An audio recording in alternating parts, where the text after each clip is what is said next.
দলের যে উচ্চ নেতৃত্ব থেকে আপনি বিষয়টা জানাবেন।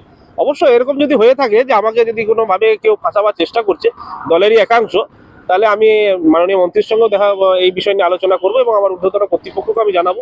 এবং আমি এটাতে প্রশাসনিকভাবেও এটা সাহায্য নেবো আমি, যে কিভাবে এটা কিভাবে আজকের দিনে 2025-এ দাঁড়িয়ে আমার সই করা বা আমার জাল সই করা এরকম সার্টিফিকেট বেরোলো, সেটা আমি তদন্তের জন্য আমি আমার কর্তৃপক্ষ এবং প্রশাসনের সাহায্য নেব। আপনার নাম? পীযূষ মুখার্জি। আপনি কত সালে পঞ্চায়েত প্রধান?